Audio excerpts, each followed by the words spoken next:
A party for a useless woman. Even her birthday isn't worth remembering. The cold remark cut through the air, and the whole hall burst into mocking laughter. Amara sat silently, hands clenched tight, reduced to a joke on her own birthday. The sneers piled on. If she were truly a billionaire's wife, would she be sitting by a cheap homemade cake like that? Just then the door swung open. Her billionaire husband walked in, his gaze calm yet piercing, and set a small gift box on the table. When the lid was lifted, it wasn't worthless jewelry inside, but documents transferring $2 billion, leaving the entire room in stunned silence. Amara Duval sat at the edge of the banquet hall, her plain gray dress blending into the shadows of the glitzy room. She was 33, with soft brown eyes and hair pulled back in a simple bun, no makeup to hide the faint freckles across her nose. The homemade cake she'd spent hours on sat untouched in front of her, its uneven icing drawing snickers from the crowd. She had baked it herself, hoping someone might notice, might care. But the room was filled with people who didn't see her. Not really. They saw the plain dress, the lack of jewelry, the quiet way she held herself, and they judged. They always judged. Her hands rested on her lap fingers, twisting the edge of her napkin, but her face stayed calm, her posture straight, like she'd been taught since she was a kid. Born into one of the country's richest families, Amara had learned early to carry herself with restraint, to let her presence speak louder than words. But tonight that restraint made her a target. Cassandra Vayner, Amara's mother-in-law, stood at the center of the room, her silver hair swept into an elegant updo, diamonds glinting at her throat. At 55, she ruled every social event like a queen, her sharp eyes scanning for weakness. She caught sight of Amara's cake and let out a thin, cutting laugh. A party for a useless woman. Even her birthday isn't worth remembering, she said loud enough for everyone to hear. The words landed like a slap, and the room erupted in laughter. Cassandra's friends, all decked out in designer gowns, leaned in their whispers sharp as knives. "Look at that sad little cake," one said, her voice dripping with fake pity. "Did she think we'd all sing for her?" Another, a man in a tailored suit, smirked. "If she's married to Julian Duval, why is she acting like she's from the wrong side of town?"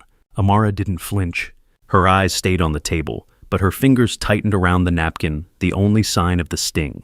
She'd heard worse over the years. Growing up in a family that owned half the city's skyline, she'd been taught to value discipline over flash, to dress simply, to speak only when it mattered. But people like these, they didn't see discipline. They saw plain. They saw poor. They saw someone who didn't belong. Miranda Cross, Amara's 30-year-old sister-in-law, strutted over her tight red dress, screaming for attention. She nudged a friend, her voice loud and mocking. "What, Amara? You thought we'd throw you a real party? That's adorable." The friend, a peroxide blonde with a fake laugh, chimed in. "Seriously, who bakes their own cake?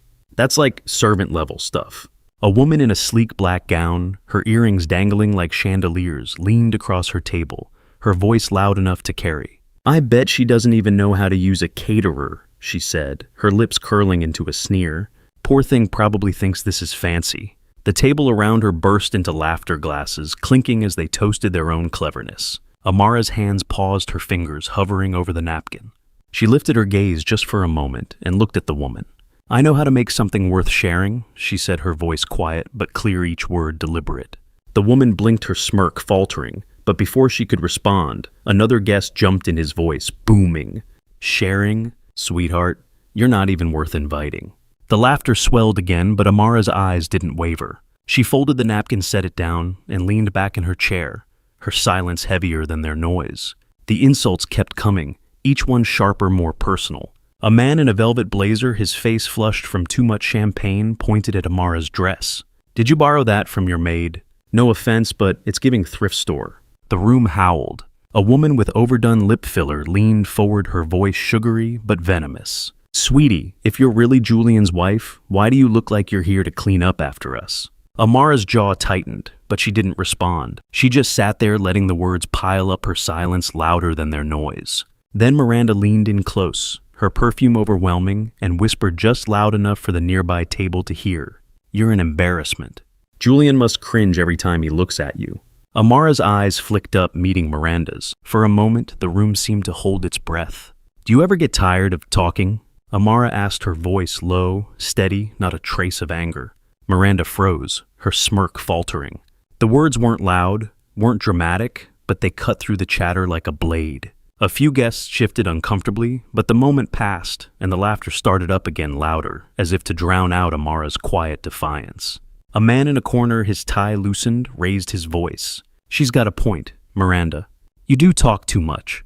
The room laughed, but this time it was nervous uneven, like they weren't sure who the joke was on anymore. A young woman in a shimmering gold dress, her hair swept into a high ponytail, sauntered toward Amara's table, her smile sharp and predatory.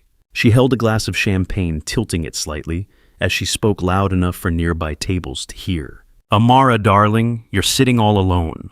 Did you forget how to make friends, or did they just forget you?"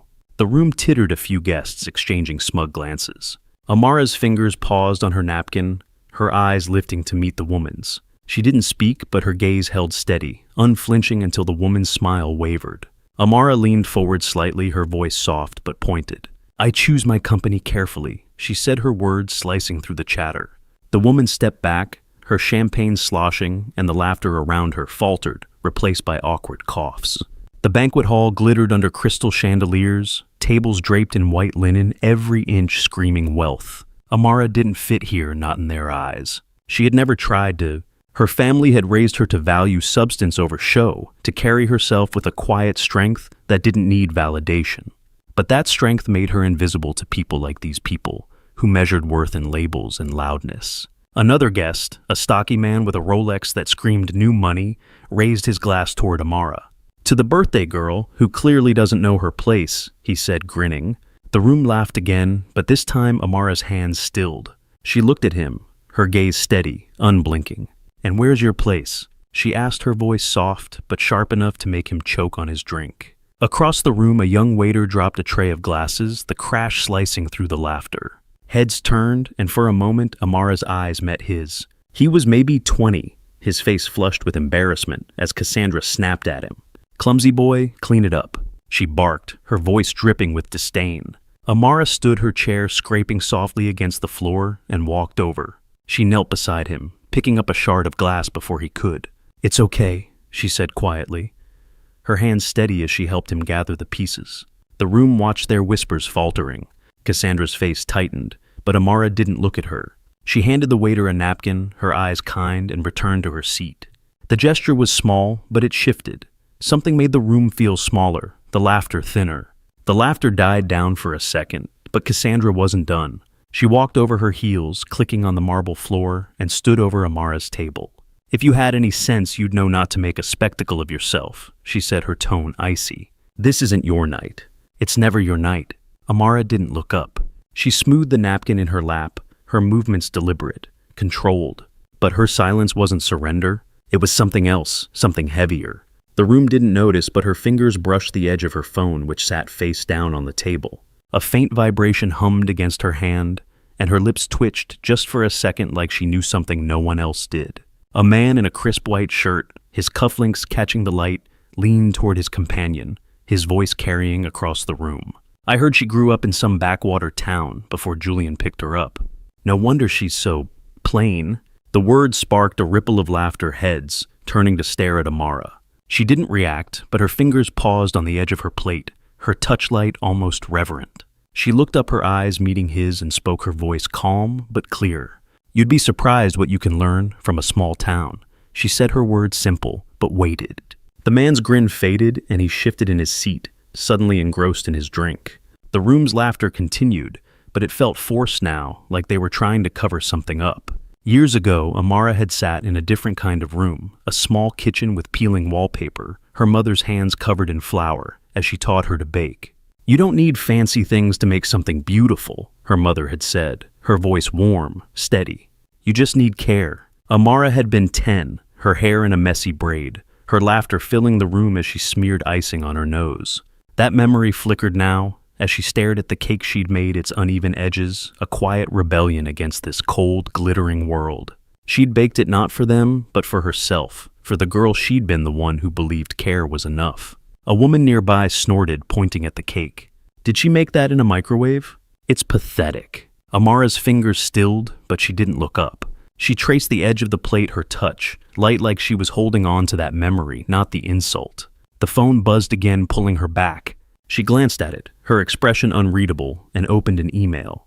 The screen glowed softly, and for a moment her eyes widened. A notification from her bank. A transfer. $1 million. The number stared back at her, bold and impossible. She didn't gasp, didn't react. She just locked the phone and set it back down. Her movements slow, deliberate. A woman at the next table caught the flicker of the screen and leaned over, her voice loud enough to carry. "What's that, Amara? Did Julian send you some pocket change to make up for missing your birthday?"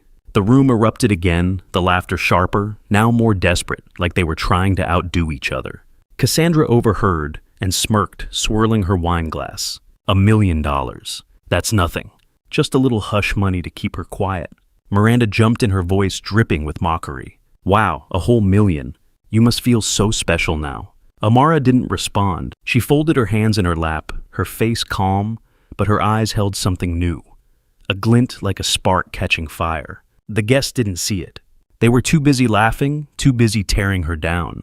But that spark was there, growing, waiting. A man in a silk tie leaned back, his voice casual but cruel. "$1 million's cute, but let's be real, she's still nobody. Julian's just throwing her a bone." Amara's lips pressed together just for a second, but she didn't take the bait. She adjusted her chair, the movement small but deliberate, like she was settling in for something bigger. The evening rolled on, and Cassandra announced a toast, her voice commanding the room. "To family," she said, her eyes skimming past Amara like she wasn't there. The guests raised their glasses, their smiles tight, performative. Amara wasn't invited to the head table. She sat alone at the edge, her cake untouched, her presence an afterthought. Miranda sauntered over her heels, clicking like a countdown. "You know, Amara, it's cute how you keep showing up," she said, her voice loud enough for the nearby tables to hear. "But this isn't your party. It's ours." A man in a pinstripe suit laughed, raising his glass. "Some people are born to blend into the background. Happy birthday, I guess." As the toast ended, a woman in an emerald green dress, her nails painted to match, leaned toward her friend, her voice loud enough for Amara to hear. "I heard she begged Julian to stay home tonight, but he didn't even answer her calls."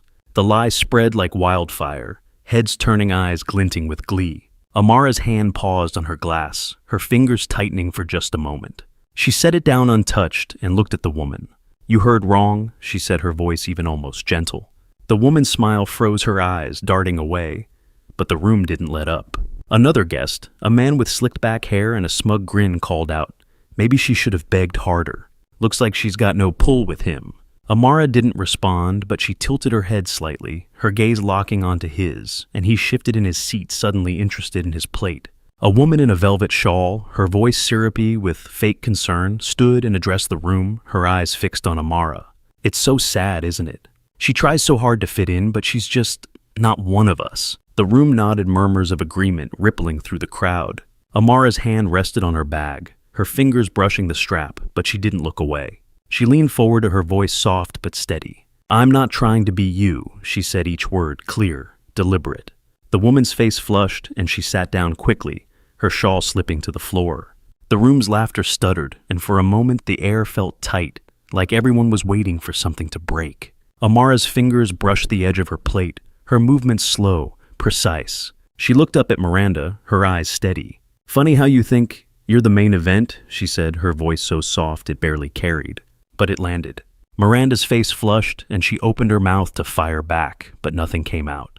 The room didn't notice, too caught up in their own noise, but a few guests exchanged glances, sensing something shift.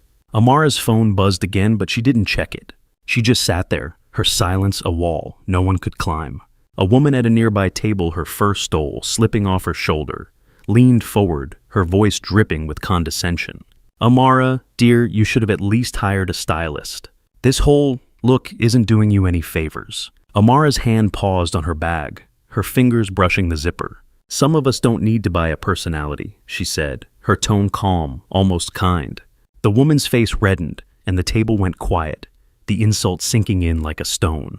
The doors to the banquet hall swung open and the air changed. Julian Duval walked in, his presence like a storm cloud rolling through. At 40, he was tall, broad-shouldered, his dark suit tailored but understated. He didn't smile, didn't wave. His eyes scanned the room, landing on Amara. The chatter faltered, then stopped.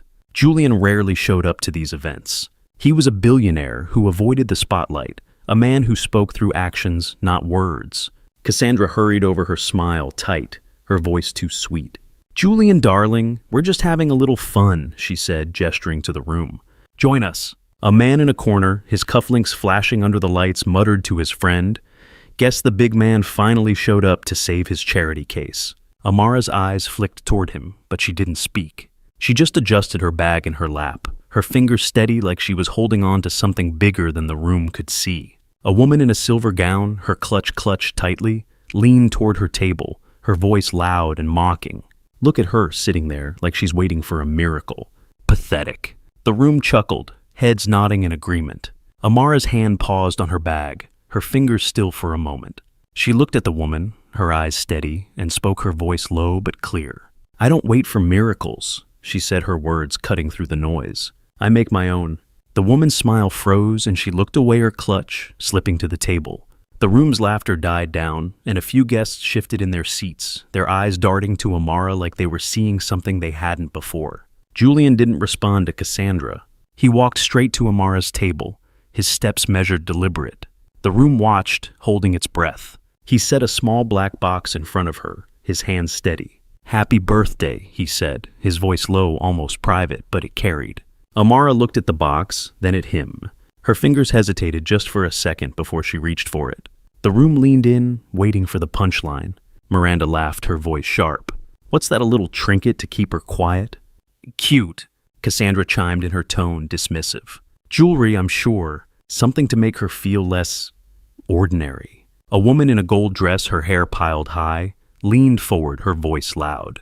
"I bet it's one of those cheap charm bracelets. Something to match her aesthetic." The room snickered, but Amara's fingers stayed steady, her eyes fixed on the box like she already knew what was inside. Amara lifted the lid. No one could see what was inside, but her eyes flickered just for a moment. She closed the box and set it down, her hands steady. A man in a bow tie leaned forward, his voice loud, mocking. "What a cheap necklace. That's all a billionaire's wife gets." The laughter started up again, but it was thinner now, less certain. Julian's gaze swept the room, cold and unyielding. He didn't say a word, but the weight of his presence silenced the crowd. Amara looked at him, her expression unreadable, but her fingers brushed the box like she was guarding something no one else understood. A woman at the back, her voice sharp with envy, called out, "Whatever it is, it's not enough to make her fit in here." Amara's lips twitched, not quite a smile, and she slid the box closer, her movements slow, deliberate, like she was claiming something no one else could touch. The moment stretched tense and heavy. Then Julian spoke, his voice calm, but cutting through the room like a blade. "It's not jewelry," he said. "It's the key to $2 billion in assets transferred to Amara's name as of tonight." The room froze. Glasses stopped clinking. Smiles vanished. Cassandra's wineglass slipped from her hand, shattering on the floor. Miranda's mouth hung open, her red lipstick stark against her pale face. A woman in a sequin dress whispered, "2 billion." The words echoed fragile, like they might break the air. A man in a navy suit, his face pale, pulled out his phone, his fingers fumbling as he checked something. "The Billionaire Trust? It's gone," he said, his voice shaking. The room turned to him, then back to Amara, their eyes wide like they were seeing her for the first time. Amara didn't move. She sat there, her hands folded, her face calm. But her eyes, they burned bright and steady, like she'd been waiting for this moment her whole life. The guests stared, their laughter replaced by a stunned, uneasy silence. Cassandra recovered first, her voice shaking as she forced a smile. "Julian, darling, this must be a mistake," she said, stepping forward. "Those assets, they're family funds." Julian didn't look at her. His eyes stayed on Amara. "No mistake," he said. "The Billionaire family trust is now under her control." A woman in a pearl necklace gasped, her hand flying to her mouth. "She's in charge," she whispered, her voice barely audible. Amara's fingers brushed the edge of the box, her touch light, like she was holding on to something no one else could understand. A man in a tailored blazer, his face flushed with panic, stood abruptly, his chair scraping against the floor. "This is outrageous," he shouted, his voice cracking. "She can't just take everything." The room turned to him, murmurs of agreement rising, but Amara didn't flinch. She looked at him, her eyes steady, and spoke, her voice soft but unyielding. "I didn't take anything," she said. "It was given to me." The man's face reddened, and he sat down, his hands shaking as he gripped his glass. The room's energy shifted the air thick with unease, as if everyone realized the ground beneath them had cracked. The room erupted in whispers, sharp and frantic. A man in a tuxedo pulled out his phone, his fingers trembling as he checked the stock market. "Vayner's stocks are crashing," he muttered loud enough for the room to hear. Miranda's face crumpled, her hands gripping the edge of a table. "This can't be happening," she said, her voice breaking. Cassandra staggered, her hand clutching her chest, her diamonds suddenly looking garish against her pale skin. Amara didn't say a word. She stood, her movements slow, deliberate, and picked up the small black box, tucking it into her bag. A man who'd mocked her earlier, his voice now small, muttered to his friend, "Did we misjudge her?" His friend didn't answer, his eyes fixed on Amara like he was seeing a ghost. Cassandra fell to her knees, her voice a desperate whisper. "Amara, please. I was wrong. You're family. You're one of us." Miranda rushed forward, her arms outstretched, her voice fake, sweet. "Amara, we've always been close, haven't we? Let's talk this out." The guests joined in, their voices overlapping, a chorus of desperation. "We always knew you were special," one said, her smile forced. "This is just a misunderstanding," another added, his eyes darting to Julian. A man in a gray suit, Victor, the family's lawyer, stepped forward, in his voice oily. "Perhaps we can renegotiate the terms of the trust." Amara's eyes swept over them, calm, unyielding. She zipped her bag, the sound sharp in the quiet room, and turned to leave, her plain gray dress. Now a statement, a quiet power no one could ignore. As Amara reached the door, a woman in a sapphire gown, her face tight with panic, called out, "You can't just walk away with everything." Her voice cracked, desperate, drawing every eye. Amara paused, her hand on the doorframe, and turned slightly. "I'm not taking anything," she said, her voice steady, almost soft. "I'm just done letting you take from me." The words hung in the air, simple but heavy, and the woman shrank back, her hands twisting her clutch. The room watched silent as Amara's gaze lingered not on the woman, but on the cake still sitting untouched on her table. For a moment, her fingers tightened on the doorframe, like she was remembering every cruel word, every laugh, every dismissal. Then she let go and stepped forward, her steps sure, unshaken. Cassandra stood, her voice raw, desperate. "It's all about the money, isn't it? No one really loves you, Amara. You're nothing without it." Miranda joined in, her eyes wet with tears, her voice sharp. "You'll be alone, Amara. All that money and no one to share it with." A man in the back, his voice bitter, muttered, "$2 billion for a nobody. What a waste." The room held its breath, waiting for Amara to crack, to falter. But she didn't. She stopped at the door, her hand on the handle, and turned just enough to look at them. "Money doesn't buy happiness," she said, her voice soft but clear, "but it does show who you really are." A woman in the crowd, her face pale, dropped her glass, the shatter echoing in the silence. The room felt smaller, the air thicker, as Amara's words settled over them like dust. Julian stepped forward, pulling a chair to sit beside her. He took her hand, his grip firm, steady. The room watched silent as he looked at the crowd. "Money doesn't buy happiness," he said, his voice low but carrying. "But Amara is the reason I want to share everything I have." He didn't raise his voice, didn't need to. The words landed like a hammer, cracking the last of their pride. Amara's lips curved just a fraction. Not a smile of victory, but of peace. She squeezed his hand, her eyes bright, no trace of tears. A man in the corner, his face red with shame, turned away, unable to meet her gaze. Another guest, her hands trembling, whispered to her friend, "We were so wrong about her." The words were barely audible, but they carried a quiet confession in a room full of regret. The next morning, the story was everywhere. Headlines screamed, "Billionaire's wife, humiliated at birthday party, receives $2 billion gift." Social media exploded, clips of the night spreading like wildfire. Cassandra's face, pale and shaken, became a meme, her cruel words quoted and mocked. Miranda's tearful plea was dissected online, her reputation in tatters. The man who'd called Amara a servant lost his sponsorship deal with a luxury brand, his name trending for all the wrong reasons. Victor, the lawyer, was quietly let go from the family's firm. His emails leaked, exposing his attempts to undermine Amara. A woman who'd laughed at Amara's dress found her charity gala, canceled her donors, pulling out after her comments went viral. The consequences rolled in quiet but relentless, like waves eroding ashore. Amara didn't read the headlines. She didn't check the comments. She walked out of the banquet hall that night, her head high, her hand in Julian's. The world had shifted, but she hadn't. She was still the girl who baked her own cake, who carried herself with quiet strength, who didn't need their approval. The cruelty, the laughter, the years of being dismissed, they didn't define her. She did. That morning she stood in a quiet room, her fingers brushing an old photo of her and her mother, their smiles bright against the faded kitchen backdrop. She set the photo down gently, her touch soft, like she was letting go of something heavy. The morning light caught her face as she stood by a window looking out at the city. Julian stood behind her silent, his presence steady. She didn't need to speak, didn't need to explain. The weight of the night had lifted not because of the money, but because of the truth. She'd been seen not just by him, but by everyone. And for those who'd been judged, dismissed, or silenced, her story was a quiet promise. Your worth isn't in their words. It's in you. Always was, always will be. Where are you watching from? Leave a comment below and hit follow to walk with me through heartbreak, betrayal, and finally healing.